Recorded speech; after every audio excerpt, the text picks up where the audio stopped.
বিকালের শেষ খাওয়া, শীতের দিনের বিকালের শেষ খাওয়া মুরগিকে দেওয়া হচ্ছে।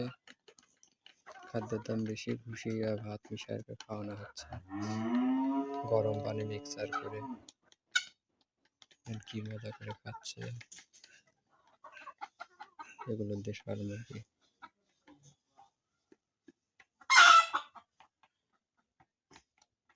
এখন ঘরে খাবার,